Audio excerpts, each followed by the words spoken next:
Mas vamos lá, vai dar certo. Bem, estamos hoje na nossa terceira live, né? Estamos tentando aqui fazer um sentido que faça uma lógica, principalmente para quem não entende nada de investimentos. Então a gente foi criando uma certa lógica para que vocês consigam compreender melhor o que eu acho que é uma boa estratégia de entendimento desse assunto, certo? Então, assim, na primeira live a gente falou da capacidade de poupança, do autopagamento e etc, para vocês conseguirem criar uma certa relação em poupar o dinheiro, tá bom? Eu vou colocar só o tema que as pessoas pedem. Você digita bem aqui, ó. Escreve sopa de letrinhas. Vou escrever tu aí. Deixa eu escrever. Pera aí, gente. Detalhe técnico aqui, pessoal, só um minuto. Sopa de letrinhas, parte 1. Que dá pra fixar, porque às vezes as pessoas entram depois, parte 1. Aí você publica, clica no que tu escreveu e fixar comentário. Pronto. Todo mundo que entrar vai aparecer isso aí.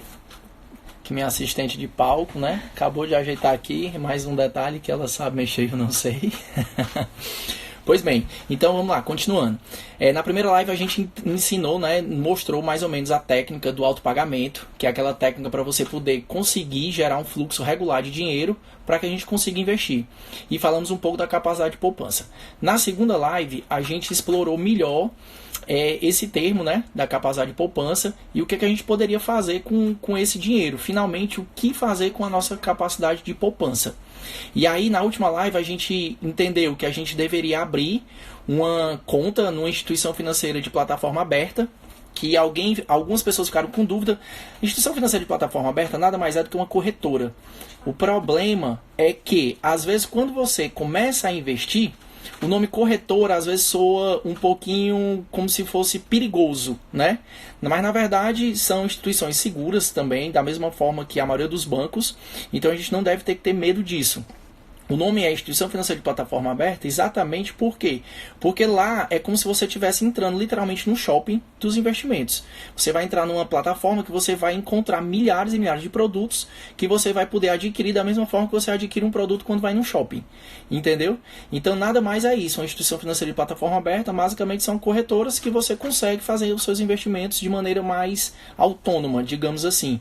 Porque os bancos eles têm plataformas próprias. Por ter plataforma própria, geralmente eles oferecem produtos que eles querem oferecer para você. E esses produtos normalmente são produtos de baixa rentabilidade que não têm um retorno tão satisfatório. Então, a gente aprendeu isso na última live, né? Que teria que fazer isso, fazermos o nosso perfil de investidor para a gente saber exatamente onde estamos pisando. Afinal, o bom investidor é aquele que se conhece. Como a gente falou na outra live também, não adianta nada você ter um perfil conservador e investir em ações que na primeira perda que você tiver, você vai desistir do mundo. Da mesma forma, se você tem um perfil agressivo, não adianta nada você ficar se prendendo muito em renda fixa, porque quando você vê que o rendimento não foi aquilo que você esperava, você também se chateia. Então, fazendo a abertura da nossa conta, traçando nosso perfil, a gente pegou e percebeu que a gente poderia fazer duas coisas basicamente com a nossa capacidade de poupança. A primeira era a gente tentar criar a nossa carteira de investimentos propriamente dita, e a segunda opção que a gente teria era de fazer nossa proteção patrimonial. Dentro da nossa proteção patrimonial, a gente tinha mais duas coisas que poderiam ser feitas, que era a nossa reserva de emergência e os nossos seguros, certo? A aula de hoje, o tema de hoje, na verdade a aula é porque é mania de falar. O tema de hoje é o seguinte, o que a gente vai tentar decifrar aqui para vocês. Se alguém teve a curiosidade de traçar o perfil de investidor, eu acredito que boa parte de vocês que nunca investiram devem ter percebido que vocês devem ter ficado entre o conservador e no máximo o perfil moderado.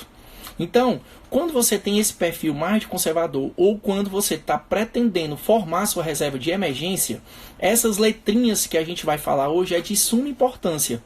Por quê?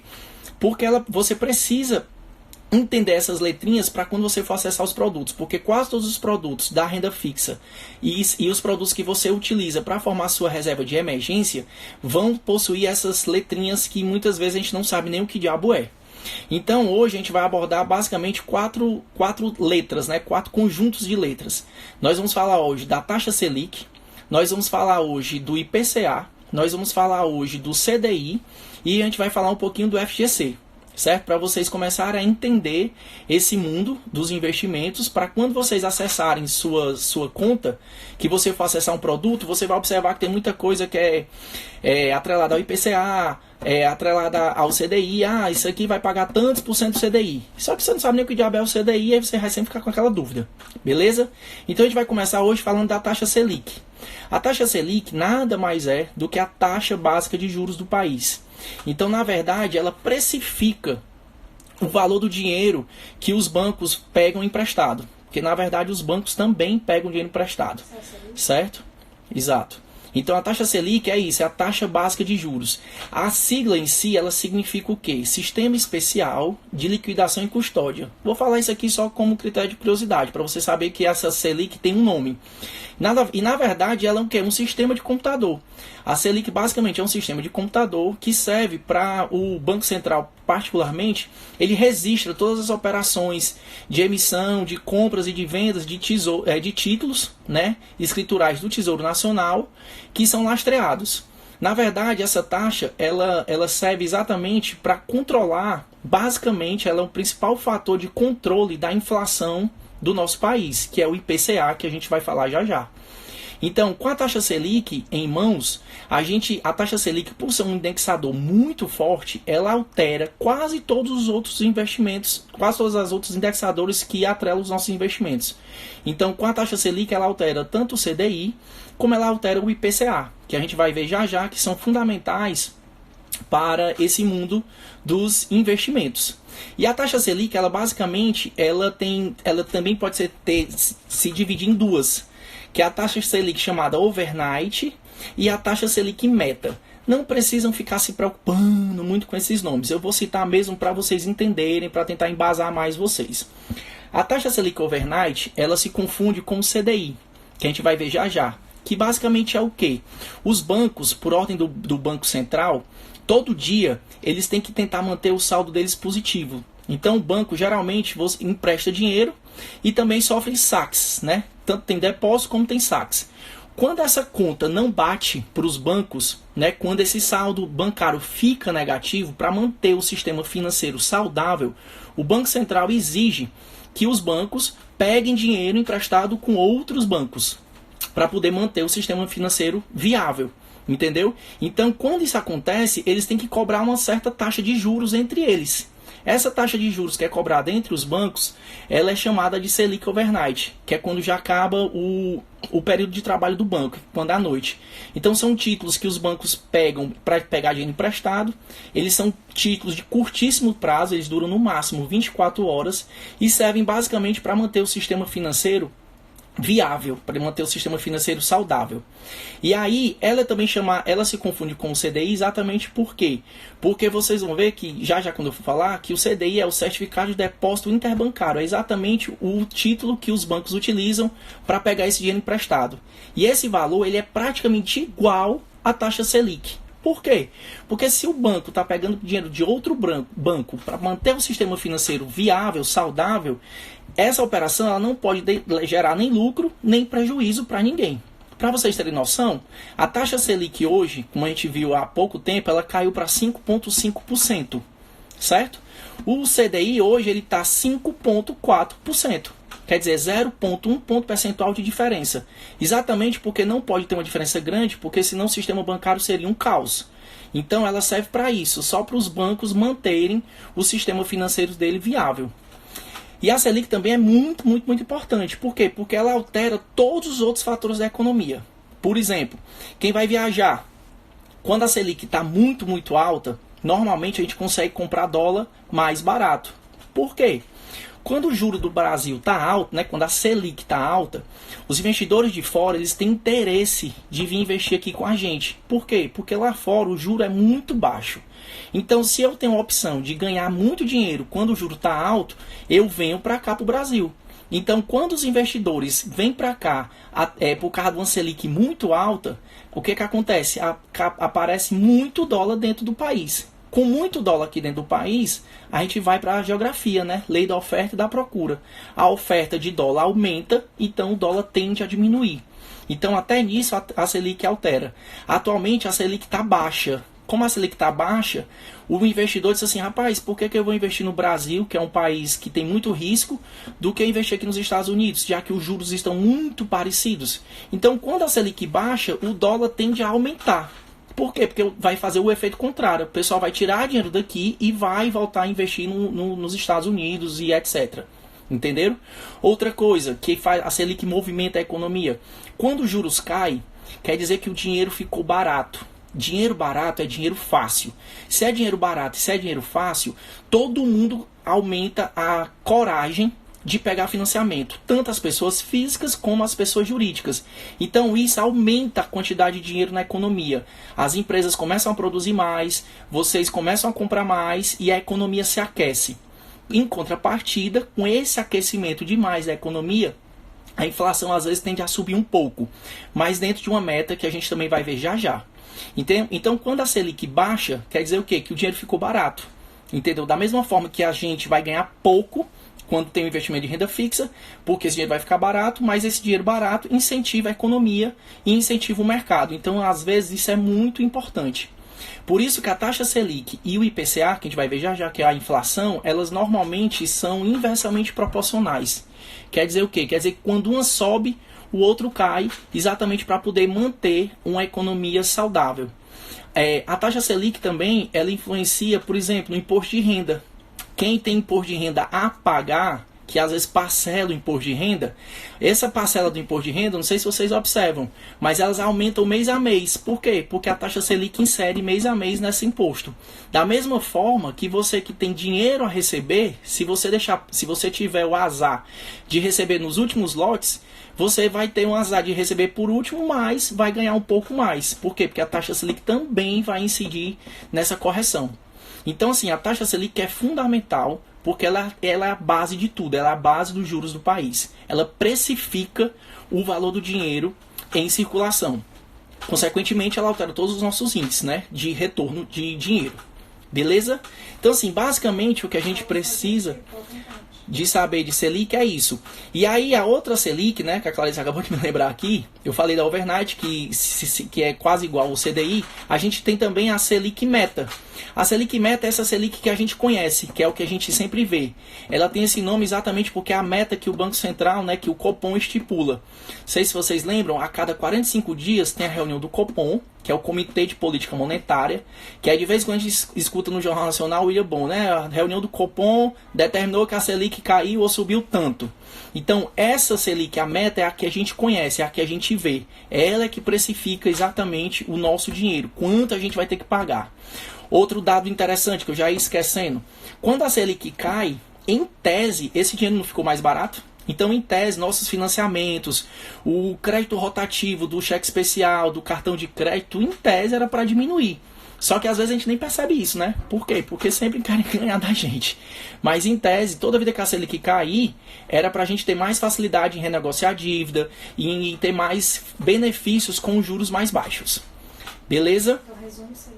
Então, resumindo, a Selic é exatamente isso. É a taxa básica de juros que rege a política monetária do nosso país. E principalmente controlando a nossa inflação. A segunda letrinha, segundo conjunto de letras que é importante a gente entender é exatamente o CDI. Por que que ele é importante? O CDI ele é considerado o benchmark da renda fixa. O que diabo é isso, Paulo? O que diabo é benchmark? É um nomezinho que a galera do investimento adora falar. O benchmark nada mais é como um comparador. Ele funciona como um comparativo de algum índice que a gente quer ganhar e quer saber se está ganhando ou se está perdendo. Vocês vão perceber que toda vida que vocês forem adquirir, principalmente produtos de renda fixa, ou quando vocês forem ver o rendimento global de uma carteira de investimentos numa corretora, numa instituição financeira de plataforma aberta, ele sempre vai comparar isso ao CDI. Então quer dizer o quê? Quer dizer que o investimento de renda fixa está sendo razoavelmente bom quando você ganhar do CDI. Então, quando você for fazer um investimento, principalmente em renda fixa, jamais aceitem produtos que paguem menos de 100% do CDI, porque você vai estar perdendo dinheiro. E é exatamente isso que acontece com os bancos. Os bancos, por ter uma facilidade maior de conseguir dinheiro com outros, eles acabam não querendo lhe pagar nem 100% do CDI. Então, quando você vai atrás de um CDB, que a gente vai ver depois, se você for comprar um CDB, um LCI, um LCA, de bancos próprios, eles vão querer te pagar 90%, 94%, 95% do CDI no máximo. Enquanto você, dentro de uma plataforma, de uma instituição financeira de plataforma aberta, você consegue encontrar produtos que pagam mais de 100% do CDI. O CDI, como eu estava falando, é o que? É o Certificado de Depósito Interbancário. É exatamente o volume, é o valor que o banco está disposto a pagar quando ele pega dinheiro emprestado de um outro banco. Aí como é engraçado as coisas. Entre eles pagam o CDI. Mas quando a gente vai comprar alguma coisa deles, que é literalmente quando a gente está emprestando dinheiro para eles, eles não querem pagar o 100% do CDI. Querem pagar menos. Exatamente é nessa diferença que eles ganham mais e mais dinheiro. Que é o chamado spread bancário, que vocês já devem ter escutado falar. Que nada mais é do que a diferença de juros que o banco pega dinheiro para emprestar para alguém e o valor que ele empresta literalmente para alguém. Então essa diferença é que faz eles lucrarem muito. Resumindo, eles querem pegar dinheiro bem barato e te emprestar bem caro. Então essa diferença do que eles pegam para o que eles emprestam é exatamente o que a gente chama de spread bancário, que cada vez é maior no país, né? Por isso que os lucros dos bancos aumentam demais. Então, quando a gente vai comprar um produto qualquer, seja de renda fixa ou quando você vai fazer um comparativo da nossa carteira, geralmente eles vão analisar em relação ao CDI. E aí, como eu estava falando, o CDI e a Selic, eles ficam bem próximas, exatamente para poder manter a saúde do nosso sistema financeiro viável. Para vocês terem noção, hoje, como eu falei, a Selic está 5,5% e o CDI está 5,4%. Então, por exemplo, quando você vai comprar um produto que está lhe pagando 100% do CDI, quer dizer o quê? Quer dizer que você está ganhando 5,4% ao ano, que é exatamente o valor do CDI. Quando você compra um produto que está lhe pagando 120% do CDI, quer dizer o quê? Que você está ganhando 5,4% mais os 20% que passou de 100%. Deu para entender? Então, assim, quanto maior o produto lhe der em relação ao CDI, mais você vai estar ganhando. E para você saber quanto você está ganhando, é só você fazer a conta. Sabendo atualmente que o CDI está valendo mais ou menos 5,4%, você faz a conta e vai saber quanto você vai ganhar no seu investimento.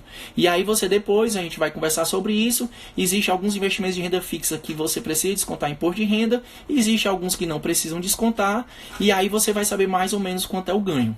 Mas nunca esquecendo também que a gente, quando vai fazer essa continha, a gente tem que levar em consideração também o IPCA, que eu vou já falar a importância dele, tá certo?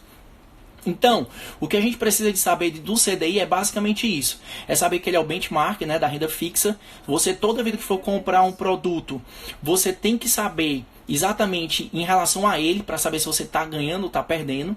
No mercado atual de taxa de juros baixas e etc., o ideal é que você não aceite nada que pague menos de 100% do CDI, porque senão você vai estar perdendo dinheiro. Para a gente ter um efeito comparativo, a poupança que a gente falou num dos primeiros posts da gente, ela hoje, como a taxa Selic está abaixo de 8,5%, né, está pagando 5,5%, a poupança hoje ela só te paga 70% do CDI. Então, assim, se você for comparar a poupança com um título de renda fixa de um banco, a poupança perde feio para o banco. Tu imagina para outra coisa. Então, cada vez mais existe uma tendência do mercado, né, precificar a poupança nem mais como um investimento. Porque realmente você perde dinheiro. Principalmente quando a gente for falar já do IPCA, quando a gente coloca a inflação no jogo, a poupança praticamente some. Entendeu? Independente do ano, você perde até dinheiro, deixando dinheiro na poupança. Não perder dinheiro de ficar negativo, de você ter botado lá R$100 e depois ter 90. Não vai ser isso que vai acontecer. Mas você vai perder o poder de compra. Tipo, o que tu comprou hoje com R$100, já tu não consegue mais comprar com R$100 mantendo dinheiro na poupança. Por quê? Por causa da inflação. A inflação vai comer isso. Beleza? Então, assim, falamos um pouco da Selic, que é a taxa geral, ela é que manda, digamos, ela que é a orquestra de todas as outras. Falamos do CDI, o CDI é importante por isso, porque tudo que vocês forem comprar de renda fixa, vocês vão perceber que tem essa análise, essa comparação com o CDI, por isso que ele é considerado o benchmark da renda fixa. E agora vamos falar da tão famosa também do IPCA. O que diabo é o IPCA? O IPCA é a inflação do país. é quanto a gente está perdendo em relação ao poder de compra. Quanto maior a inflação, mais o nosso poder de compra ele diminui. O IPCA quer dizer o quê? Índice de preços ao consumidor amplo. Ele é calculado mensalmente, certo? Todo mês o IPCA é calculado. Você já deve ter observado, muitas vezes também no Jornal Nacional, quando eles falam que foi calculado o IPCA do mês. O IPCA ele é calculado pelo IBGE, certo? Todo mês o IBGE calcula o IPCA. O cálculo dele é baseado da seguinte forma. Ele considera as famílias que têm poder aquisitivo entre um salário e até 40 salários mínimos. E aí ele é realizado uma média ponderada tanto de alguns produtos como por região. Ele vai pegar as principais regiões do país, nas principais capitais, digamos assim, Fortaleza, Rio de Janeiro, São Paulo, Belo Horizonte e tal. Cada capital dessa tem um ponderamento diferente, tipo São Paulo, Rio tem um poder na conta maior do que, por exemplo, Fortaleza. E também ele analisa alguns produtos da cesta que nós consumimos. Então eles vão pegar produto da alimentação, habitação, transporte, saúde, etc. E aí com isso, eles determinam uma lista de produtos e todo mês essa lista de produtos é comprada. Então, quando existe uma variação de um mês para outro, que é o que a gente percebe às vezes quando vai no mercado e etc., a gente percebe às vezes que o dinheiro que a gente comprava determinadas coisas a gente não consegue comprar mais. Isso é inflação. Isso é o danado IPCA. Por que o IPCA é muito, muito importante? Às vezes a gente não presta atenção nele. Por um seguinte motivo. Por exemplo, façamos de conta que seu gerente chega lá e vai lhe oferecer uma renda fixa, vai lhe oferecer um CDB do banco dele, e vamos dizer que seja um banco muito bonzinho, que vai te pagar 100% do CDI, para facilitar aqui nossas contas. Beleza? Então o que acontece? Na hora que ele vai te pagar 100% do CDI, atualmente esse 100% do CDI vai ser o quê? 5,4%. Então tá lá, tu vai ganhar 5,4% ao ano desse maravilhoso CDB do teu gerente. Só que o IPCA hoje da gente, a meta de inflação do ano, que é determinado pelo Banco Central, a meta é de 4,25% ao ano. A nossa meta de inflação é essa. Então, se essa meta de inflação tiver algum risco de ultrapassar esse valor, o Banco Central tem que intervir aumentando ou diminuindo a Selic. Beleza? Porque a Selic controla a inflação. Quando a inflação aumenta, eu tenho que aumentar a Selic para fazer a inflação baixar. Tá certo? E eles aceitam até uma variação de 1,5% percentual da meta. Então a meta está 4,25%, então a gente tira 1,5% para baixo, né, que vai dar 2,75%, e bota 1,5% para cima, vai dar 5,75%. Então essa é a margem aceitável de inflação. Mas já tem levantamentos do Banco Central que a gente vai terminar esse ano mais ou menos com 3,8% de inflação. Então, resumindo, se você vai comprar um produto que vai lhe pagar 100% do CDI, você vai estar ganhando 5,4% ao ano. Se a minha inflação vai ser 3,8%, é só você fazer a conta. 5,4% menos 3,8% vai dar algo em torno de 1,6%. Então, 1,6% ao ano vai ser o teu ganho real. Entendeu por que o IPCA é importante? Porque às vezes o gerente vai te oferecer um produto como se fosse a melhor maravilha do planeta, mas ele nem toca no assunto IPCA. Por quê? Porque se ele falar IPCA para ti, tu vai fazer as contas e vai dizer, vixe, não presta para nada. Tu imagina um CDB de banco oferecendo 90% do CDI? Tu vai ganhar muito, muito menos. Por isso que nesses cenários de taxa de juros muito baixa, de Selic muito baixa, a renda fixa ela perde muita atratividade. E a renda variável passa a ficar muito atrativa. Por quê? Lembra quando eu falei que quando a Selic está baixa, quer dizer o quê? Quer dizer dinheiro fácil, dinheiro barato. Se eu estou te oferecendo dinheiro fácil, dinheiro barato, a indústria chega e diz assim, opa, eu quero esse dinheiro. Ela então começa a pegar muito dinheiro, então começa a aumentar a produção. Aumentando a produção, ela aumenta consumo. Aumentando o consumo, a economia aumenta. Então, o que acontece? Se eu sou uma empresa que estou aumentando minha produção e estou aumentando minha venda, o que está acontecendo com minha ação? Está valorizando. É por isso que vocês devem também estar observando que atualmente a gente está vivendo meio que um mundo cor-de-rosa no mundo das ações.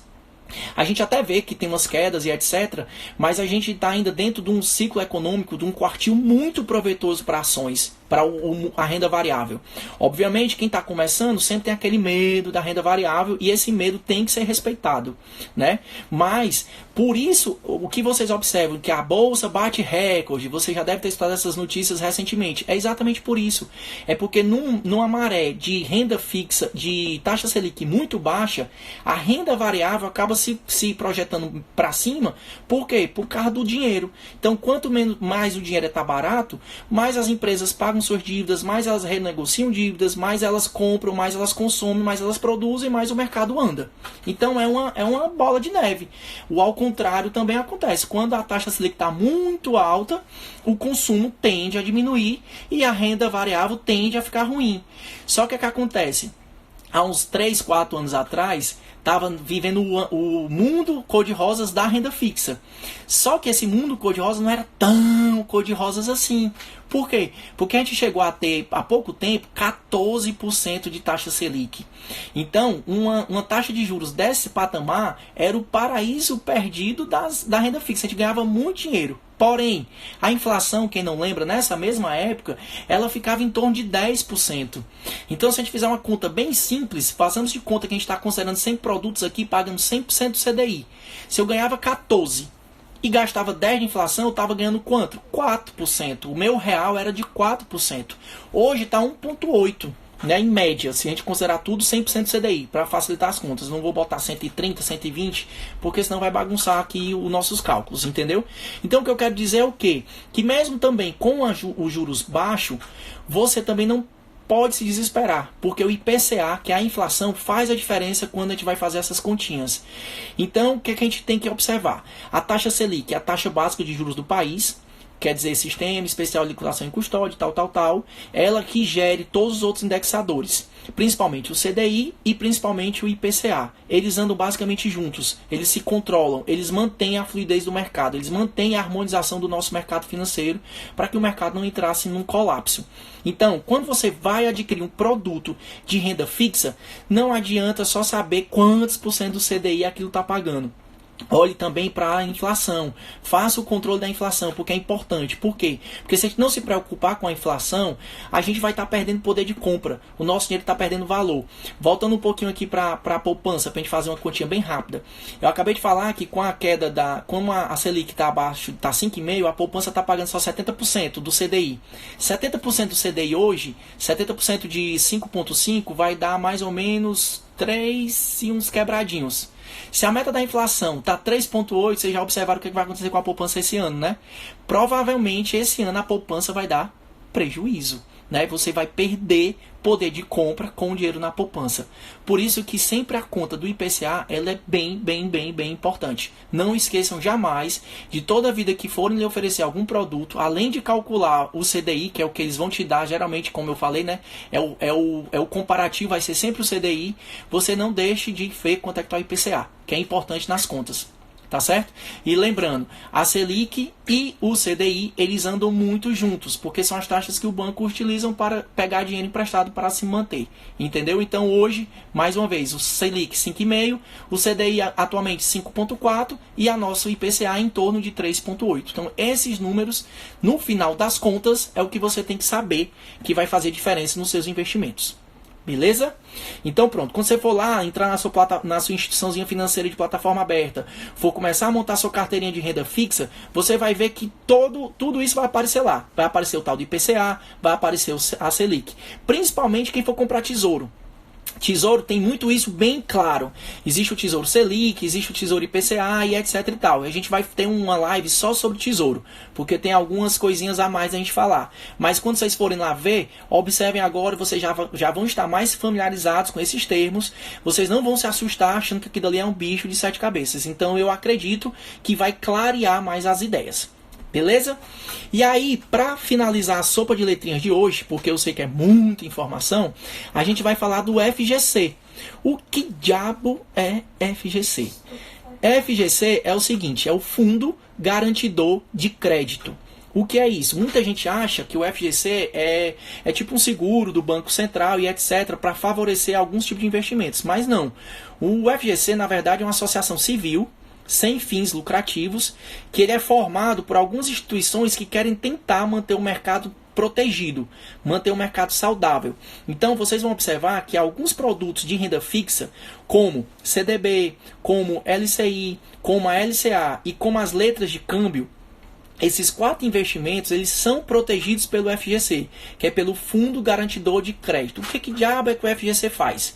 O FGC ele garante para o investidor, principalmente o iniciante, aquele que tem mais medo, ainda está com receio, ele lhe garante a proteção de até R$250 mil por CPF, por instituição financeira.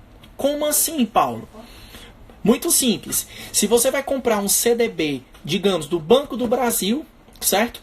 Você pode investir até R$250 mil, que se eventualmente o Banco do Brasil quebrar, você tem protegido aquele dinheiro de 250 mil. E aí você pode comprar um CDB do Banco do Brasil, você pode comprar um LCI do Banco Intermédica, pode comprar um LCA do Banco Original e etc e tal. Então, a cada CPF, por instituição financeira, você tem protegido 250 mil. É por esse motivo que vocês não devem ter medo, quando forem investir em renda fixa, de investir no banco Bradesco, porque é o Bradesco, é um bancozão top, ou investir num banco original, que é um bancozinho que ninguém nem conhece. Por quê? Porque se você investir até 250 mil, se o Bradesco quebrar ou se o banquinho pequenininho quebrar, nos dois você vai estar com esse dinheiro em tese protegido. Eu vou dizer em tese já, mas não precisam se assustar com isso, porque teria que ser uma catástrofe para o FGC não bancar isso. Até 2017, não existia teto. Você podia ter 10 milhões investidos e se fosse nesses 4 produtos, né, de renda fixa, que o FGC ia garantir seu dinheiro. Em 2017 teve uma mudança e eles delimitaram o teto de R$1 milhão. Então, a partir de 2017, você só vai ter direito a proteger até R$1 milhão pelo FGC. Sempre lembrando que é por CPF e por instituição bancária. Quer dizer o quê? Que se você for comprar 2 produtos no mesmo banco, não compre 250, por exemplo, certo? Diminuam isso. Por quê? Porque a partir de 250 você não vai ser protegido. Paulo, e como é que funciona isso? Como é que acontece? Se Deus livre acontecer uma zebra do meu banco que eu investi lá quebrar. Se o banco que você comprou um CDB ou um LCI, um LCA quebrar, você inicia-se um processo como outro qualquer, tá certo? O Banco Central ajuda nessa intermediação. Você vai ter que fazer um termo chamado termo de cessão, tá entendendo? Dizendo que o banco quebrou. E aí eles vão informar no CPF X do Paulo tinha tantos mil reais, e aí o FGC vai lá, vai averiguar se aquela informação é correta e vai gerar um ressarcimento daquilo. Só lembrando que também não é assim, não é um mar de rosas, né? Os processos do FGC, eles têm até 6 meses para efetuar o pagamento, certo? Só que tem uma média de 3 meses para pagamento. É muito difícil um banco quebrar em tese. Por quê? Porque às vezes quando um banco está começando a ficar ruim, o próprio Banco Central vem e tenta vender aquele banco para um outro banco. Exatamente para não ter uma fragilidade do nosso sistema bancário. Um banco quebrar é muito ruim. Então o próprio Banco Central tenta proteger isso. Tá certo? Então o que é que você precisa saber? Vai antecipar a parte 2.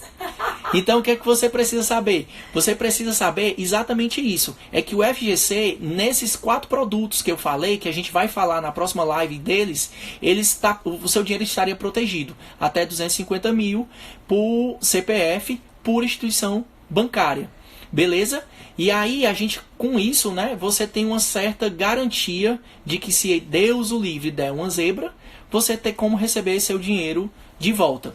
E é por isso também que eu digo, não tenham medo de investir digamos, em corretoras. Ah, eu não vou investir na corretora porque é inseguro. Se for nesses produtos, não tem problema nenhum.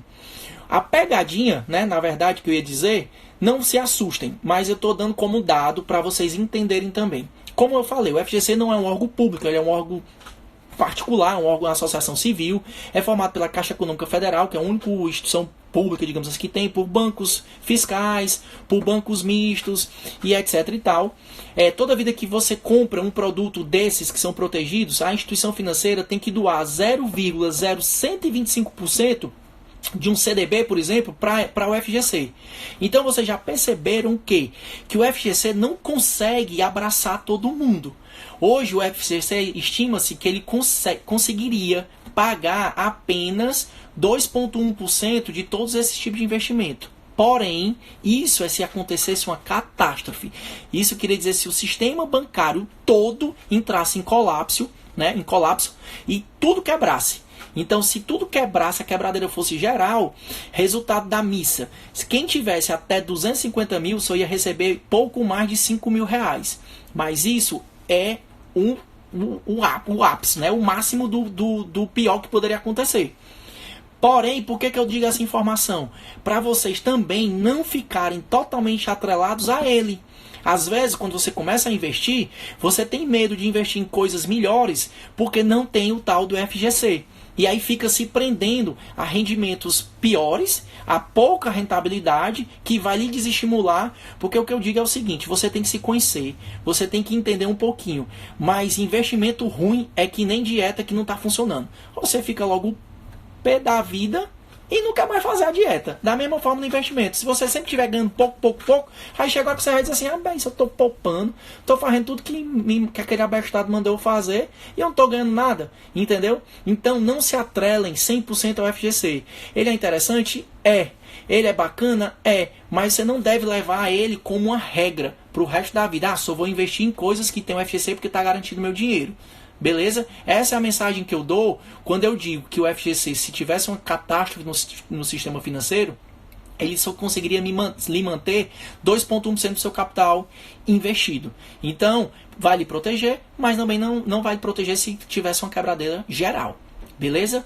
Então, vamos fazer o seguinte, eu vou tentar aqui recapitular os nossos quatro trios, as quatro conjuntos de letrinhas. A gente primeiro falou da Selic, que é a taxa básica de juros. Ela a cada 45 dias tem a reunião do Copom para avaliar se ela se mantém ou se ela cai. Para vocês ficarem sabendo, a gente está numa tendência de queda. Provavelmente vamos terminar o ano em 4,5%. Então hoje estamos 5,5%. Existe uma grande tendência da gente terminar o ano com ela a 4,5%. E o IPCA a 3,8%. Então isso vai aquecer o mercado de renda variável e vai desfavorecer um pouco o mercado de renda fixa. Beleza? Para vocês saberem. O IPCA mede a inflação do país. É calculado mensalmente pelo IBGE. Ele pega algumas cidades, alguns produtos e faz uma média ponderada dessas compras. E aí, com isso, a gente tem como saber a inflação. Por que ele é importante? Porque todos os produtos que você for comprar, você precisa levar o IPCA em consideração. Por quê? Porque como ele é inflação, ele vai tirar teu poder de compra. Então não adianta nada tu comprar um produto que te pague 15% ao ano, se a inflação tiver 10%, você vai estar ganhando 5%. Entendeu? Então, o IPCA é importante para isso. E o CDI, por que ele é extremamente importante? O CDI é o benchmark da renda fixa.